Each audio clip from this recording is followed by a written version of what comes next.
le cyprès. Parce que le mot épine veut dire Aman et le cyprès, ça veut dire Mardoché. Et l'épine, c'est une feuille qui n'a pas atteint sa maturité. Et lorsque nous sommes dans une assemblée, les gens qui ont refusé de pousser vers la maturité par rapport aux grâces que Dieu leur a données, amen, vous allez même remarquer que Jésus, au moment où il va voir le figuier, ses feuilles étaient en parfait état de santé, mais parce qu'il n'avait pas produit le fruit, ce figuier a été maudit. Si déjà il arrive à maudire une plante qui a de belles feuilles, raison de plus, une plante dont les feuilles ne sont pas développées, quelles seront les conséquences? Amen. Donc, s'il y a des méchants dans nos vies, alléluia, s'ils sont présents, ils finiront par nous quitter à cause du sang de l'agneau, qui va commencer à les juger.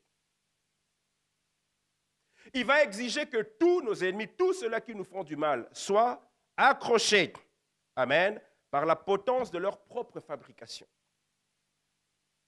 C'est la raison pour laquelle, au travers de tout ce que nous vivons, dans le gros thème qui nous a été donné sur la guérison de l'âme, n'oubliez pas que l'âme, c'est la partie de l'être humain qui ne cessera jamais d'exister après la mort. Que ce soit en enfer, que ce soit au paradis, c'est cette partie-là va demeurer pour l'éternité. Alors, parce qu'elle va demeurer pour l'éternité, il faut en prendre soin. Et le Seigneur a mis tous les éléments en place pour préserver notre âme de toutes les destructions par lesquelles l'ennemi est en train de mouvoir en ce temps de la fin.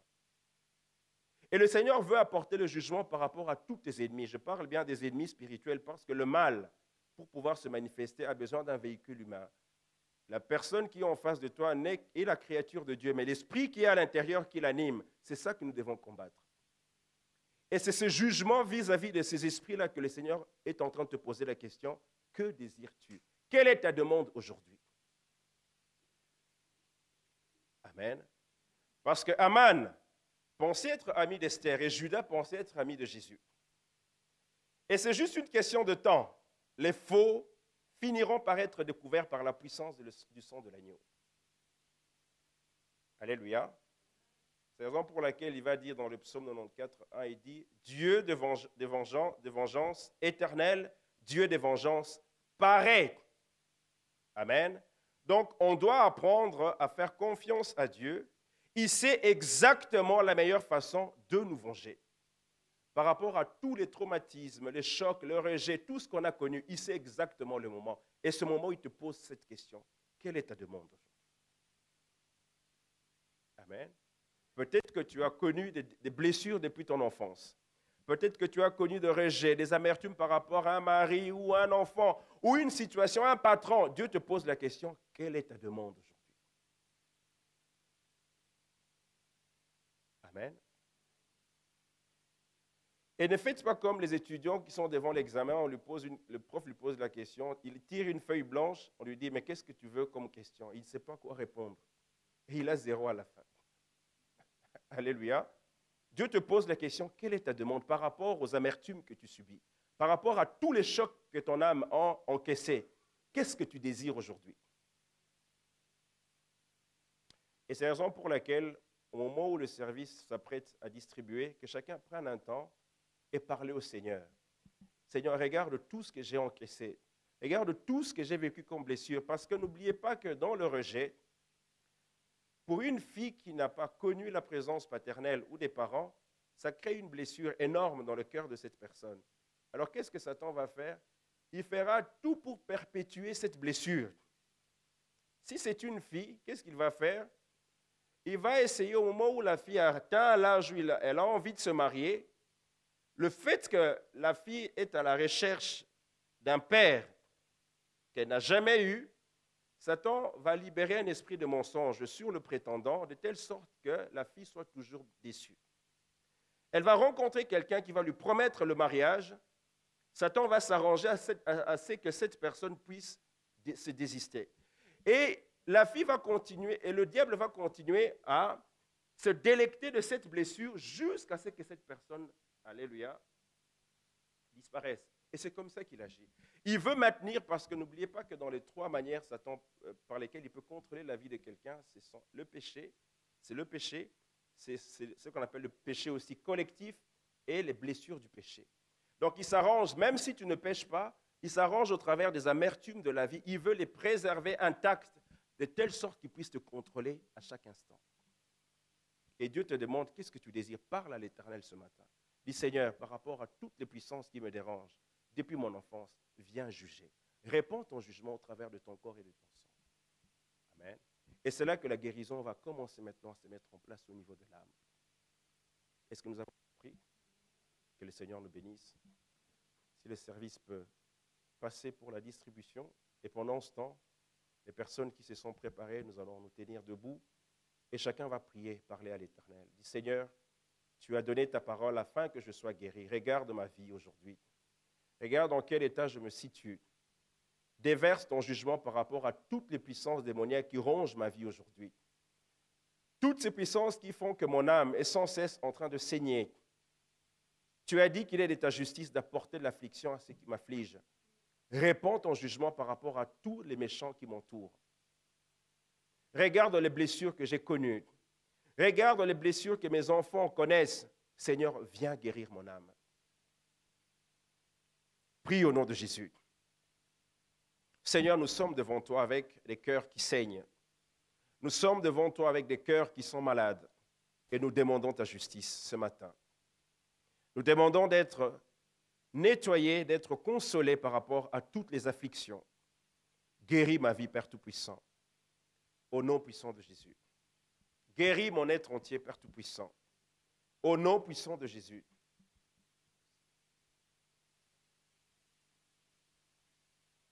Guéris mon être tout entier.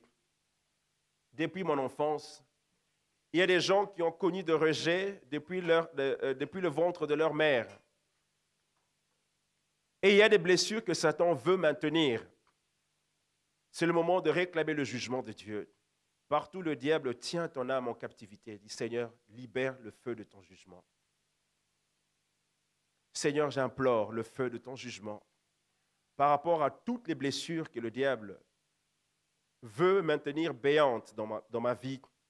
Je demande d'être guéri au nom de Jésus.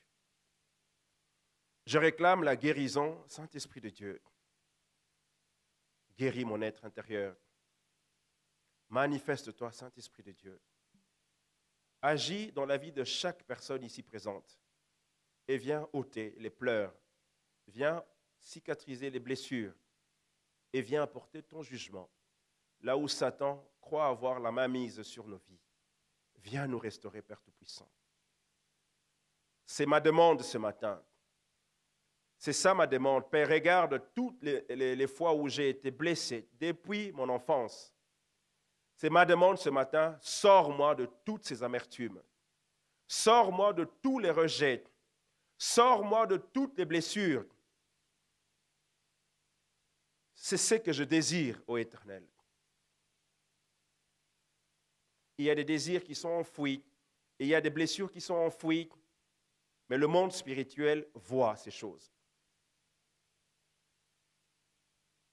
J'implore la guérison, Père Tout-Puissant, dans le nom puissant de Jésus. Dans le nom puissant de Jésus. Guéris ton peuple ce matin. Guéris chaque cœur qui consomme la Sainte Seine. Guéris chaque âme meurtrie ce matin. Au nom de Jésus. Il y a des personnes qui n'ont jamais reçu l'amour depuis leur tendre enfance. Il y a des personnes, il y a des femmes qui ont été blessés par leurs époux. Il y a des époux qui ont été blessés par leurs épouses. Il y a des travailleurs qui ont été lésés par leurs employeurs. Guéris nos cœurs ce matin. Au nom puissant de Jésus. Merci Saint-Esprit de Dieu. Et tous ensemble, nous allons consommer le corps du Seigneur.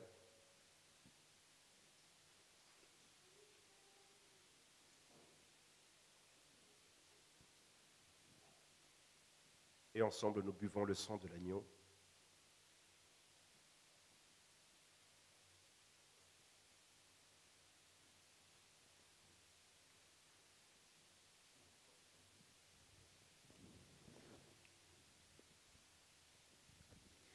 When peace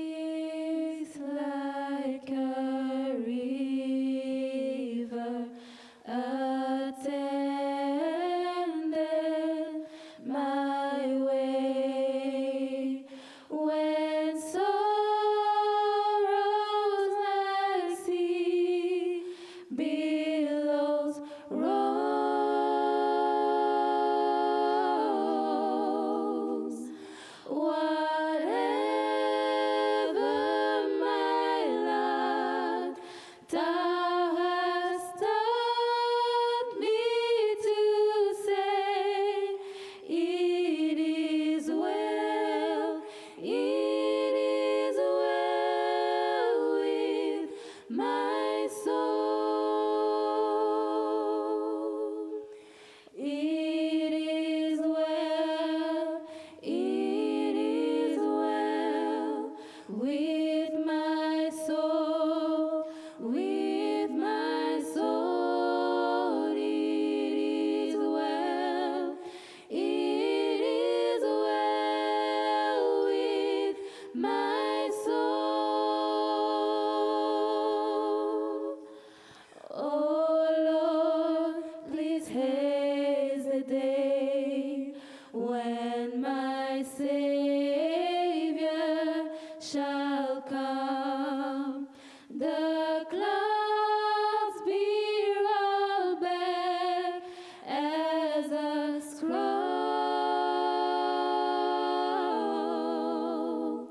The trumpet shall sound, and the Lord shall descend. Even so, it is well with my soul. It is well, it is well with my soul, with my soul. It is well, it is well with my soul. Then sings my soul, my Savior God to On peut se tenir debout. Il y a ce chant qui est aussi en français, si vous le connaissez. C'est le moment de célébrer le nom de Jésus. How great thou art. Then sings my soul, my Savior God to thee. How great thou art, how great thou art. De tout mon être, alors s'élève un chant. Dieu tout-puissant, que tu es grand. De tout mon être, alors s'élève un chant. Dieu tout-puissant, que tu es grand. Nous pouvons acclamer les seigneurs.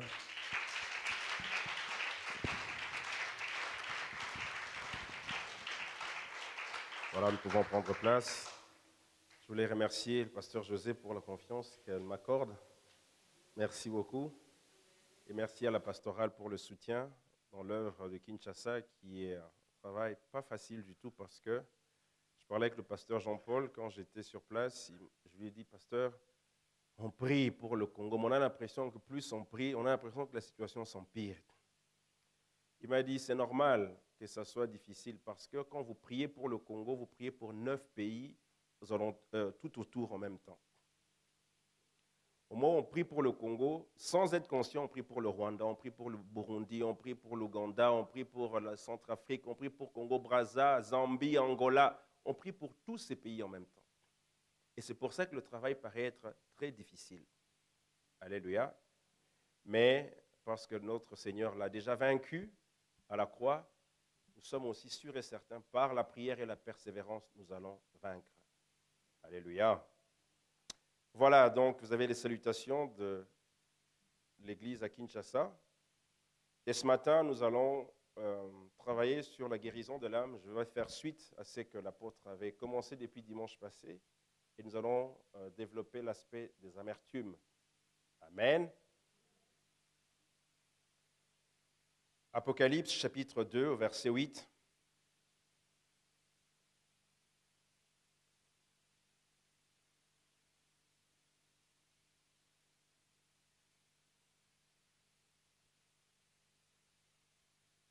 La Bible dit, écrit à l'ange de l'église de Smyrne. Donc, c'est la deuxième église après celle d'Éphèse. Voici ce que dit le premier, le dernier, c'est lui qui était mort et qui est revenu à la vie. Je connais tes tribulations, 1. Ta pauvreté, bien que tu sois riche, 2. Les calomnies de la part de ceux qui se disent juifs et qui ne le sont pas, mais qui sont une synagogue de Satan, 3. Ne crains pas de ce que tu vas souffrir, 4. Voici, le diable jettera quelques-uns d'entre vous en prison, 5. Afin que vous soyez éprouvés, 6. Et vous aurez de la tribulation de 10 jours, 7. Maintenant, il va conclure en disant, sois fidèle jusqu'à la mort, et je te donnerai la couronne de vie, que celui qui a des oreilles entende ce que l'Esprit dit aux églises. Celui qui vaincra n'aura pas à souffrir la seconde mort. Donc, le Seigneur Jésus parle à l'ange qui était à l'église de Smyrne et lui donne tout ce qui allait arriver à cette église.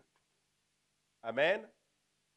Mais partons de la définition de cette église qui s'appelle Smyrne, et ce mot Smyrne, ça veut dire la myrrhe. D'où vient le mot marar, qui veut dire amertume. Amen. Donc, Smyrne veut dire l'amertume. Ça veut dire rendre quelqu'un amer. Être aigri, ça va encore plus loin, être enragé. Alléluia. Bon, j'essaie un peu de définir enragé, c'est quelqu'un qui est furieux. Et parfois, il y a des gens qui disent, je suis furieux. Je suis furieux. Mais d'où vient ce mot furieux? Ça vient d'un démon qui s'appelle furie. Amen.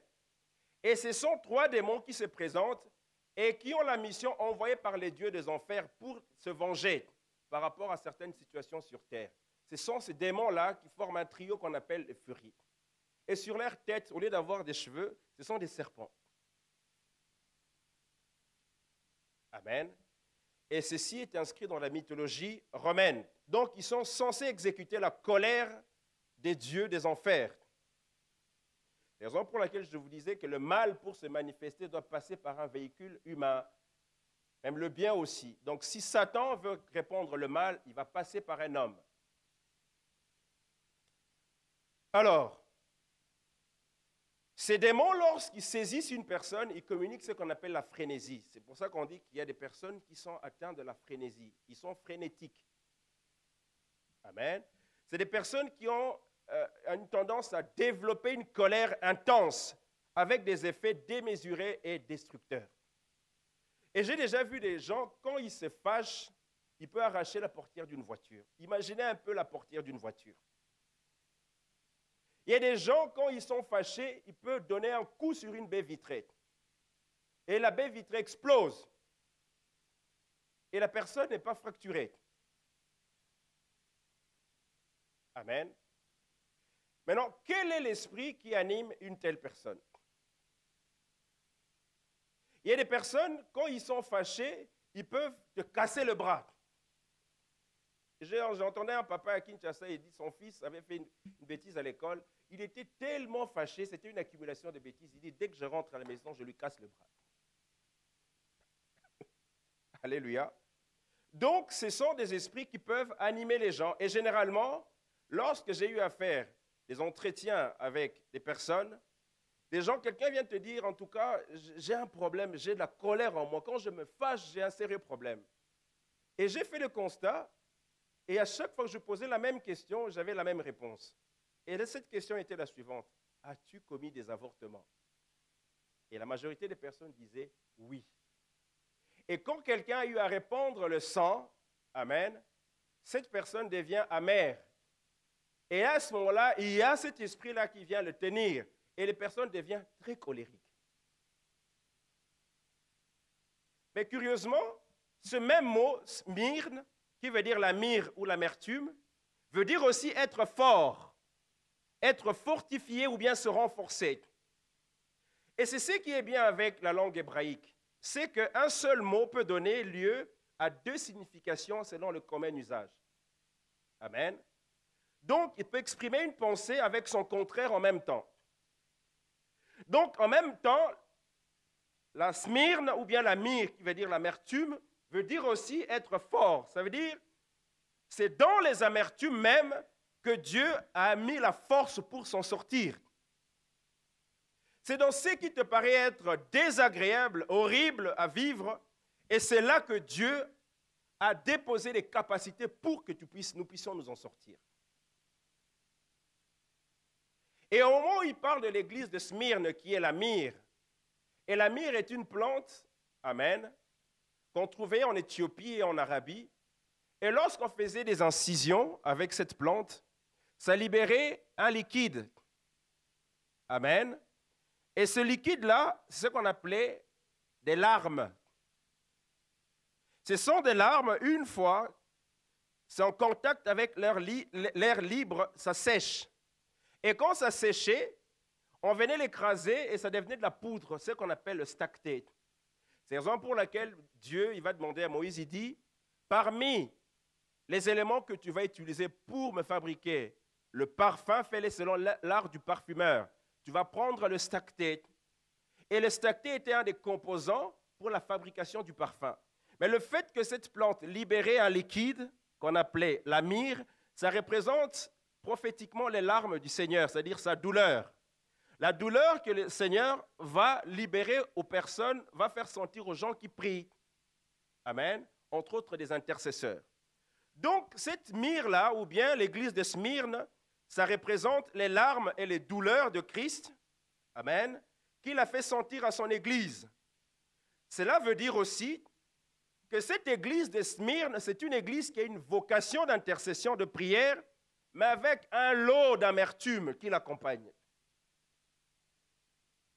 Qu'est-ce que nous, à l'Arche, on ne voit pas, on n'a pas vécu? On est appelé à être une église qui libère les nations, ça sous-entend une vie d'intercession. Aller dans les missions, ouvrir les fronts, affronter les puissances des ténèbres. Amen. Mais regardez le lot qui accompagne cette église. Et le Seigneur est en train de parler à l'église de Smyrne. Il dit, je sais, je connais tes tribulations. Qu'est-ce qu'on n'a pas connu ici à l'église? Il dit, pauvre, bien que tu sois riche, il y a des moments où on a connu des difficultés. Calomnié, c'est-à-dire on répond des rumeurs qui sont fausses. Alléluia. Et le Seigneur dit ceci en disant, tu vas souffrir. Vous serez jeté en prison. Ce n'est pas seulement la prison de Saint-Gilles. Il y a des situations où tu as l'impression que rien n'évolue. Alléluia.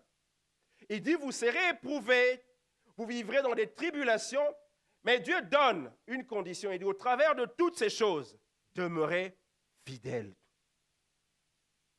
Alléluia. Donc, c'est une église qui a une vocation de prière et d'intercession, mais avec un lot d'amertume qui l'accompagne. Mais comment maintenant gérer toutes ces amertumes? En tant qu'archer, comment maintenant faire face à toutes ces situations? C'est là où il y a un gros point d'interrogation. Et c'est là où nous devons comprendre pour s'en sortir et continuer la marche avec le Seigneur. Amen. Donc, je disais les attentes pour une telle église, les tribulations, la pauvreté, quoique elle soit riche, les calomnies, les souffrances, la prison, les épreuves. C'est le lot qui accompagne une telle église. Et Dieu va dire maintenant dans le psaume 56, au verset 8, « Rassurez-vous, toutes ces choses vont passer, mais on doit demeurer fidèle. » Et il va dire dans le psaume 56, au verset 8, parce que n'oubliez pas que cette église de Smyrne, le Seigneur l'associe à des larmes qui coulent. Il va dire dans le psaume 56, au verset 8, « Tu comptes les pas de ma vie errante. Recueille mes larmes dans ton outre. Ne sont-elles pas inscrites dans ton livre ?» La Bible déclare. Donc, Dieu revient encore au niveau des larmes, parce que les larmes, c'est une grande partie de l'énergie, c'est-à-dire la force émotionnelle, qui est contenue dans la vie d'une personne. Alléluia. Et au moment où cette énergie, cette force qui est à l'intérieur, dans le psaume chapitre 56, verset 8, amen. Donc toute personne qui est là Au-dedans d'elle, il y a une force que tu accumules par la croissance. Dans la vie, par des événements, tu peux accumuler de l'énergie ou bien une force. Par la présence des parents, par la joie que tu rencontres, par les études, par la confiance que tu as dans les événements, tu accumules une force intérieure. Mais dès l'instant où il t'arrive un problème, on pleure. Mais les larmes en soi, c'est cette énergie, cette force-là qui est à l'intérieur, qui se libère et qui sort sous forme de liquide. C'est ça qu'on appelle des larmes. Et regardez qu'une fois qu'une personne a commencé à pleurer, l'étape qui suit par après, la personne s'affaiblit. Vrai ou faux? Amen. Donc, quand une personne pleure, la force qui a été construite en lui se déverse et se perd sous forme de larmes. Et ces larmes-là, une fois qu'elles sont sorties, ne pourront plus être récupérées. Et la personne doit rentrer dans un autre programme pour se renforcer davantage. C'est pour ça que dans les amertumes, c'est lié à la blessure et au choc de la vie, mais c'est en même temps le fait d'être fortifié, être fort, être renforcé. Amen. C'est la raison pour laquelle aussi, un des endroits où beaucoup de gens perdent la force, c'est souvent dans les deuils. Un jour, le Seigneur est en train de me dire, il dit, Satan a prévu de te répandre un coup fort au niveau de ta vie. Emporter quelqu'un de ta famille. Parce qu'il essaye de t'attaquer, il n'arrive pas, il ne sait pas comment faire.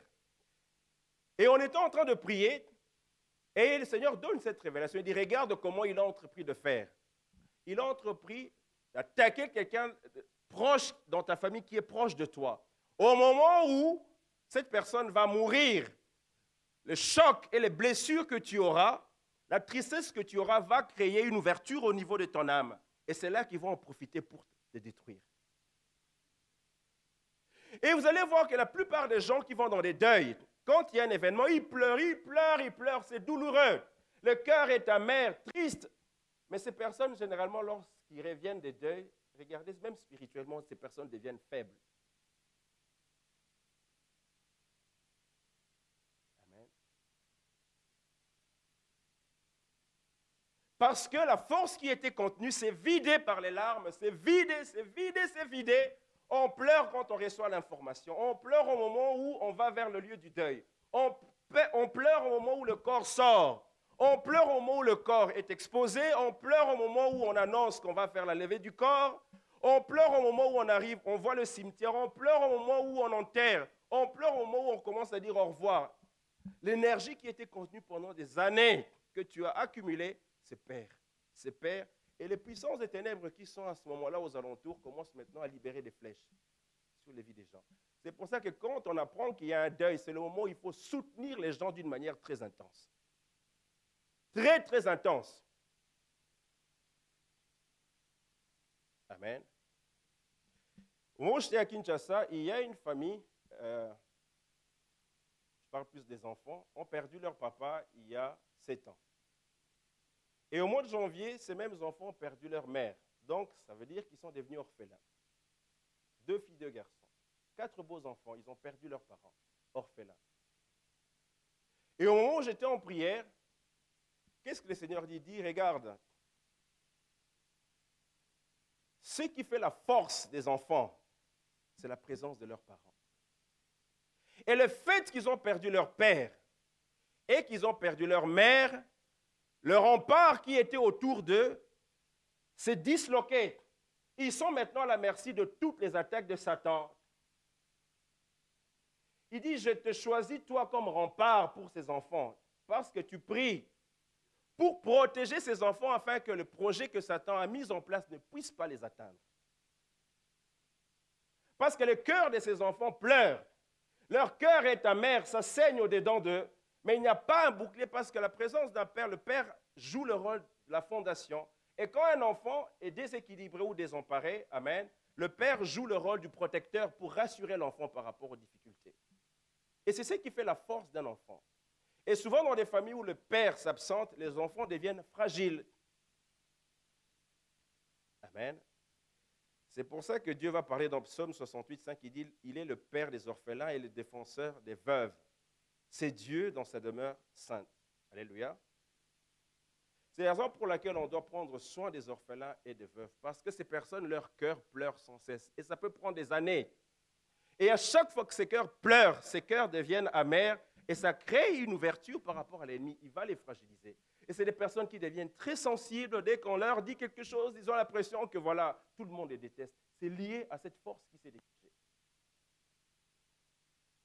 Et comment faire face à ces monstres qui viennent maintenant pour déchirer nos vies? Job chapitre 40. Nous allons lire ce texte.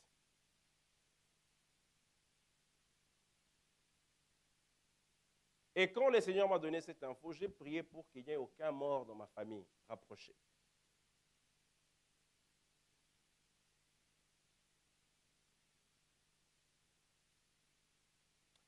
Job 40, à partir du verset 15. La Bible dit ceci. Voici l'hippopotame. Est-ce que tout le monde a trouvé? Job 40, verset 15. Voici l'hippopotame à qui j'ai donné la vie comme à toi. Il mange de l'herbe comme le bœuf. Le voici, sa force est dans ses reins, et sa vigueur dans les muscles de son ventre. Il plie sa queue aussi ferme qu'un cèdre. Les nerfs de ses cuisses sont entrelacés. Ses os sont des tubes des reins. Ses membres sont comme des barres de fer. Il est la première des œuvres de Dieu. C'est lui qui l'a fait, l'a pourvu d'un glaive. Il trouve sa pâture dans les montagnes, où se jouent toutes les bêtes des champs. Il se couche dans les lotus, au milieu des roseaux et des marécages. Les lotus le couvrent de leur ombre. Les saules du torrent l'environnent. Que le fleuve vienne à déborder, il ne s'enfuit pas. Que le Jourdain se précipite dans sa gueule, il reste calme. Est-ce à force ouverte qu'on pourra le saisir? Est-ce au moyen des filets qu'on lui percera le nez? Toujours dans Job, au chapitre 41, maintenant verset 1er. Il dit, prends-tu le crocodile à l'hameçon? Saisiras-tu sa langue avec une corde? Mettras-tu un jonc dans ses narines? Lui perceras-tu la mâchoire avec un crochet? Te pressera-t-il de supplications? Te parlera-t-il d'une voix douce? Fera-t-il une alliance avec toi pour devenir à toujours ton esclave? Loueras-tu avec lui comme avec un oiseau? Joueras-tu plutôt avec lui comme avec un oiseau? L'attacheras-tu pour amuser les jeunes filles? Les pêcheurs en trafiquent-ils? Les partagent-ils entre les marchands? Couvriras-tu sa peau de dard et sa tête de harpon? Dresse ta main contre lui et tu ne t'aviseras plus de l'attaquer. Amen. Donc Dieu annonce ici deux créatures, l'hippopotame et le crocodile. Deux créatures qui sont les plus laides et les plus monstrueuses. Amen. Mais ces créatures sont connues pour leur force et pour leur violence extrême. Quand ils saisissent une proie, ils le déchirent en plusieurs morceaux. Amen. Et ces puissances ne reculent devant rien. Rien ne pourra les faire reculer. Et c'est la raison pour laquelle, par moments dans la vie, on va se retrouver devant ces puissances, mais qui prennent la forme humaine, qui investissent l'être humain. On a l'impression qu'on a un crocodile et un hippopotame en face.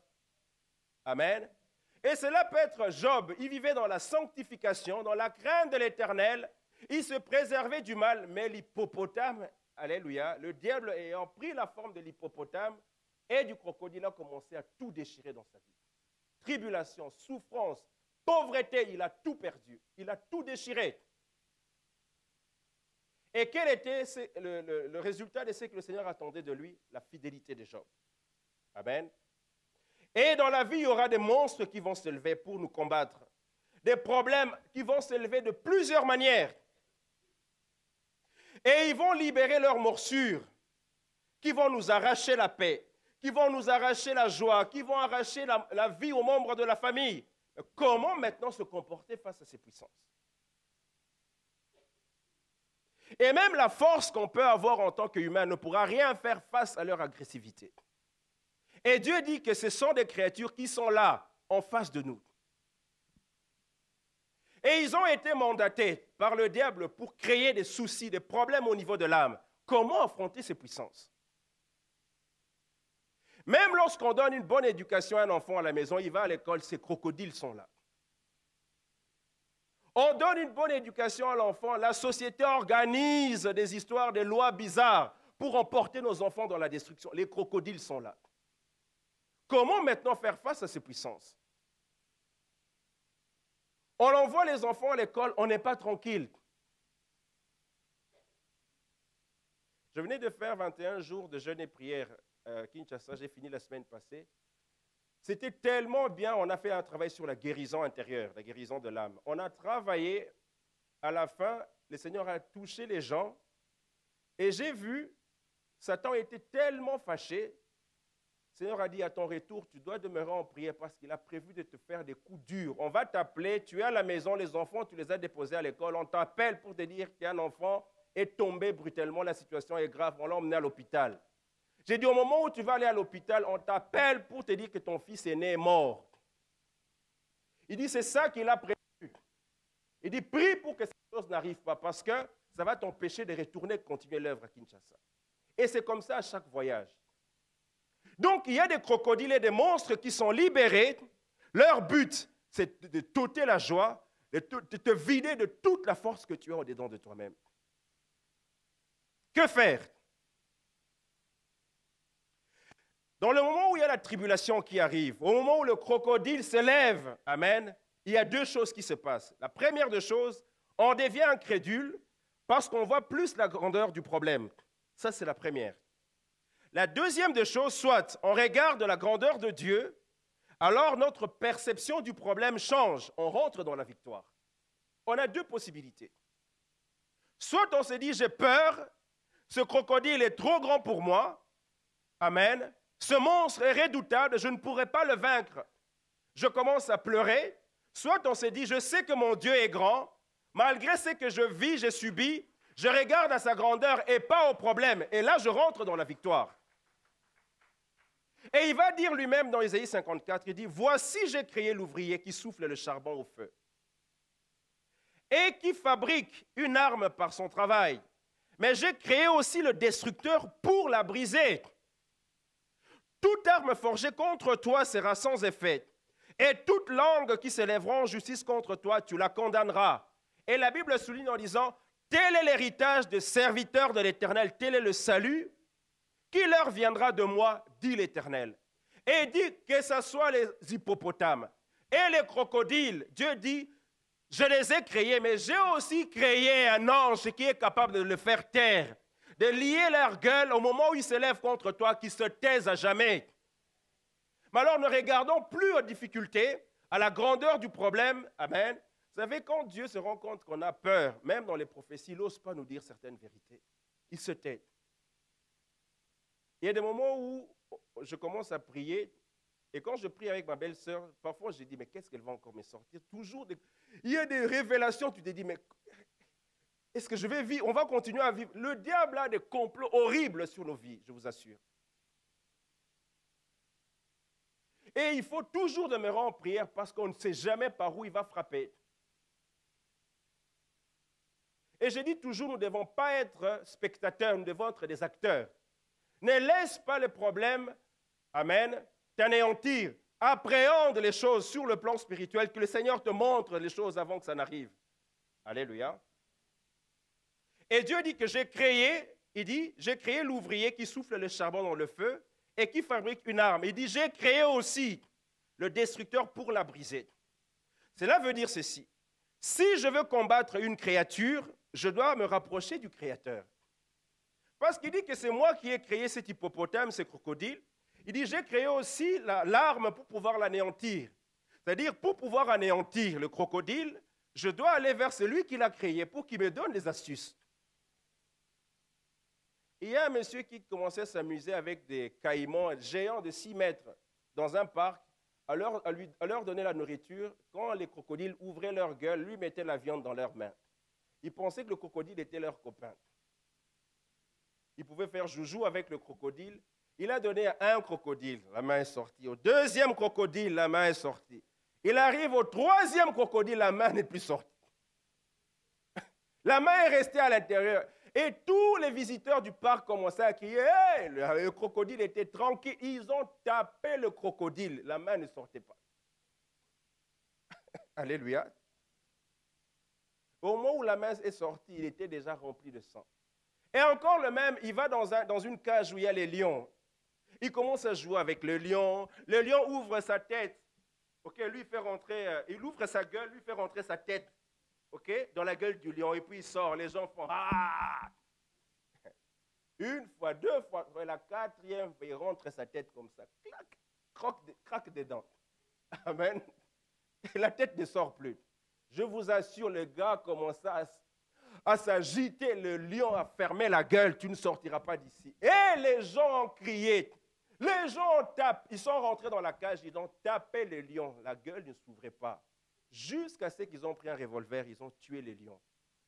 Malgré qu'ils ont tué le lion, la gueule ne s'ouvrait toujours pas. Ils ont tiré au moment où la tête est sortie, il était déjà mort.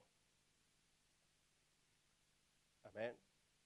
Parce que Satan est une créature, je dois me rapprocher du Créateur qui le connaît parfaitement. C'est là qu'il va me donner les astuces pour pouvoir l'attaquer. Amen. Donc, à chaque esprit méchant, il a prévu un ange destructeur pour mettre fin à ses assauts et à ses attaques. Donc, tout ce qui nous arrive dans la vie, tout, amen, disons-nous que Dieu a prévu un ange pour anéantir tous les assauts que l'ennemi est en train de répandre dans nos vies. Et c'est la raison pour laquelle, sur les amertumes, par rapport à ce qu'on a vu la fois passée, on voit que les amertumes nous privent de la grâce de Dieu. Mais remarquez qu'il y a beaucoup de promesses que le Seigneur a données aux gens. Beaucoup. Un jour, en étant en train de prier, le Seigneur nous explique, il dit, pourquoi est-ce que mes prophéties n'arrivent pas à se manifester dans vos vies? Il dit, le secret est le suivant. Amen. C'est que dans le domaine de la prophétie, quand le Seigneur la donne, il y a deux choses. Il y a ce qu'on appelle, dans la prophétie, il y a les intentions prophétiques et il y a aussi les décisions arrêtées de Dieu. Amen. Donc au moment où Dieu parle en disant, mon fils ou ma fille, je vais faire ça, ça et pour toi dans ta vie, ce sont des intentions. Mais ce ne sont pas des décisions arrêtées. Alléluia. La différence entre les deux, c'est que quand Dieu, les intentions peuvent aboutir à une décision arrêtée, mais pas forcément. L'exemple d'une décision arrêtée, quand Dieu dit que Jésus reviendra pour la seconde fois. L'enlèvement de l'Église aura lieu et le jugement dernier aura lieu. Ça, ce sont des décisions arrêtées qui ne dépendent pas d'un homme. Dieu l'a décidé, que tu sois content ou pas, que tu pries ou pas, ça viendra. Même si vous arrêtez, on arrête tous de prier, le monde entier arrête de prier, l'enlèvement viendra quand même. Le jugement dernier viendra. Mais quand Dieu te dit, par exemple, je ferai de toi un milliardaire, là, ce sont des intentions. Amen. Ça peut arriver, tout comme aussi ça ne peut pas arriver. Mais dans le cœur de Dieu, il veut que ça arrive. Alléluia. Et c'est là maintenant pour empêcher que les intentions de Dieu se transforment en une décision arrêtée. C'est là où le diable maintenant apparaît. Il fera tout pour que ces messages ne puissent pas atteindre leur objectif. Et c'est comme ça qu'Abraham va recevoir les intentions de Dieu, Dieu lui disant, je vais faire ta postérité une nation grande. Il reçoit l'intention, mais les oiseaux de proie maintenant viennent pour s'abattre dessus. Mais Abraham va les chasser. Une fois qu'Abraham les a chassés, celle qui était des intentions s'est transformée en une alliance, c'est-à-dire une décision arrêtée. Et cette décision-là, personne ne peut l'annuler aujourd'hui. Amen. C'est la raison pour laquelle la Bible dit, et l'esprit et l'épouse disent, viens. Donc l'esprit et l'Église doivent avoir la même parole, doivent s'aligner, être en synchronisation de telle sorte que la pensée qui est dans l'esprit soit identique à la pensée de l'Église. Et lorsqu'il y a des discordances, lorsqu'il y a des différences, c'est là où les promesses de Dieu commencent à patauger et les gens deviennent amers. Et cela veut dire que quand Dieu a un projet, pour que ses intentions se réalisent, la personne qui reçoit le message doit se calquer conformément avec une obéissance totale et sans scrupule. Amen. Et les gens, ne voyant pas les promesses de Dieu s'accomplir, ils commencent à murmurer et à rentrer dans les amertumes. Et le Seigneur m'expliquait en disant, quand je vous donne une promesse, le combat va arriver parce que Satan ne voudra pas que cela arrive. La meilleure attitude est celle-ci, c'est d'être comme Habakkuk, de se tenir à son poste et d'attendre. Et de veiller. Tu pries, La promesse, la prophétie peut être retardée en fonction des événements spirituels, mais l'attitude qu'on doit avoir, c'est l'attitude de prière et attendre. Et c'est là que Dieu va nous donner l'intelligence de temps pour comprendre quand est-ce que la prophétie va se concrétiser. Alléluia. Mais le cas contraire, lorsqu'on quitte son poste, on se dit qu'on a beaucoup prié, on ne voit rien arriver, on sort de son poste, c'est là où les gens commencent à connaître beaucoup de dégâts. C'est comme ça que, comment s'appelle, David, au moment où il reçoit la prophétie comme quoi son trône sera un trône éternel et qu'il aura un successeur, c'était au moment où la nation d'Israël était en guerre à Jérusalem. Au lieu d'aller au combat, qui représente la prière, avec l'armée, alléluia, lui, il a préféré plutôt de rester à Jérusalem. Et il a laissé l'armée partir seul au combat. Et c'est au moment où il s'est détaché du zone du combat, c'est là qu'il a commencé à avoir des yeux, amen, pika pika macho comme on dit. Il commence à avoir des yeux qui tournaient sur le toit des maisons. Et c'est là qu'il va rencontrer Bersheba, vouloir obtenir le fils, le successeur avant le temps. Donc au moment où Dieu donne une promesse, Satan va élever des oppositions, des amertumes, des situations qui te donneront envie de te détacher du lieu, de l'attente. Alléluia. Et vous allez voir maintenant l'attitude à avoir. C'est aussi celle de Moïse. Au moment où la promesse arrive, il faut réclamer d'être soutenu, parce qu'il y a des combats que tu peux gérer seul comme Habakkuk, mais il y a des combats aussi tu as besoin d'être soutenu comme Moïse avec Aaron et Hur. Mais l'attitude à ne pas avoir, c'est celle de David. De te retirer du lieu de la prière, de te retirer de l'église parce que tu as l'impression que les choses traînent. Amen. Et Job 21, verset 23, va dire ceci.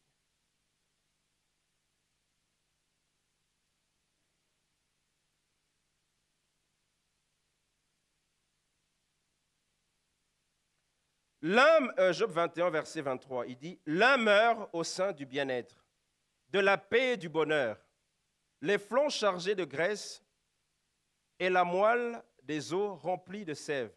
L'autre meurt, l'amertume dans l'âme, sans avoir joui d'aucun bien, et tous deux se couchent dans la poussière, tous deux deviennent la pâture des vers. » Il dit « L'un meurt au sein du bien-être », c'est-à-dire il va au ciel, la paix et le bonheur l'accompagnent. Mais il dit, l'autre meurt, mais l'amertume dans l'âme, il est rempli de vers de terre. Amen. Qu'est-ce que cela veut dire? Vous savez, c'était le cas d'une dame qui servait dans une église, quelque part dans le monde. Elle servait, elle conduisait la prière, elle exhortait les gens, elle encadrait, elle était mariée. Et au moment où elle faisait ce service, elle va apprendre que son mari l'a trompée. Remplie de fureur. Amen. Elle était tellement fâchée, elle a commencé à parler à Dieu. Comment est-ce que tu as permis ces choses d'arriver? Pourquoi alors que je te sers? Pourquoi, Seigneur, tu as fait? Elle a pleuré devant Dieu. Qu'est-ce que le Seigneur a fait? Elle a envoyé maintenant des serviteurs pour la consoler. Voyant le vide que ça créait au niveau de son cœur, Dieu a suscité des gens.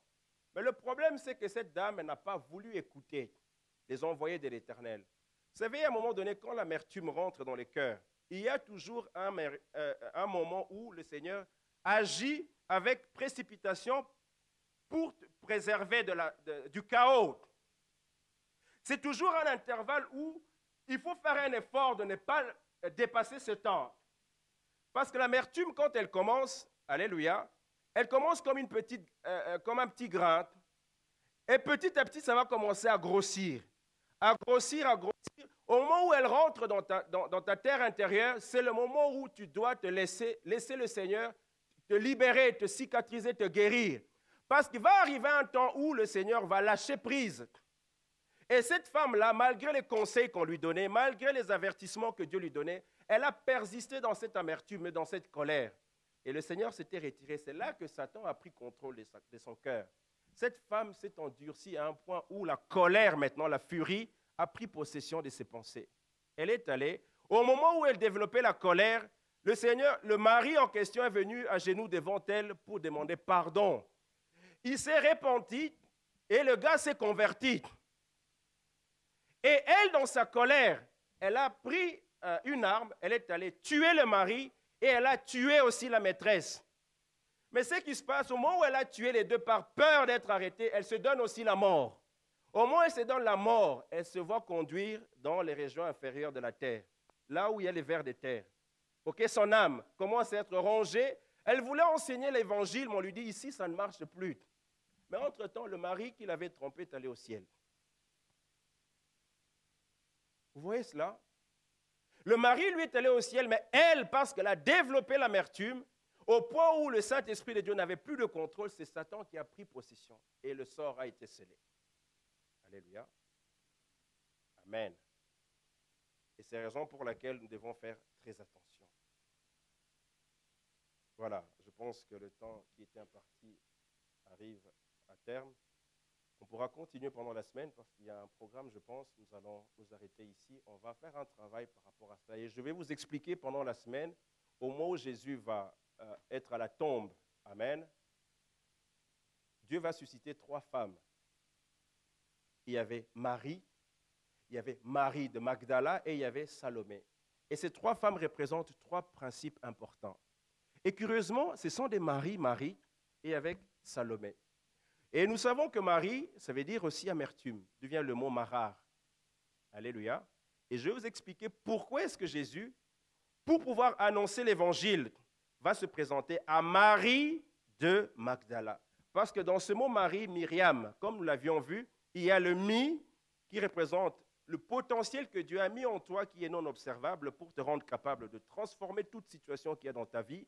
Le R du milieu qui est le principe ou bien la force que tu y mets pour pouvoir récupérer ce qui est invisible. Et le ma de la fin, ou bien le âme ou le ma de la fin représente les eaux douces. C'est-à-dire au moment où l'amertume rentre, Dieu a déposé des capacités au-dedans de nous-mêmes, mais il faut faire exercer le principe de la force, amen, pour quitter ce qui est non essentiel. Et ce qui est non essentiel, c'est le problème qui est en face de toi.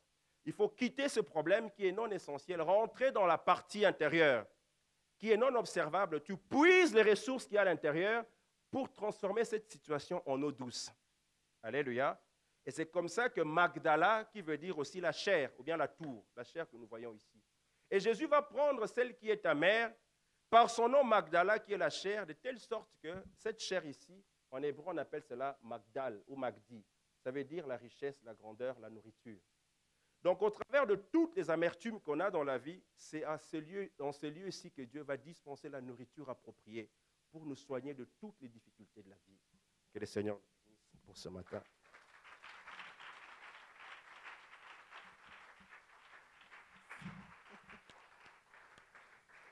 Merci, ancien. Nous allons nous lever, on va prier. Que cette parole soit scellée dans nos cœurs. Amen. Que le travail commence déjà maintenant. N'attends pas la semaine. C'est vrai qu'il y a un programme.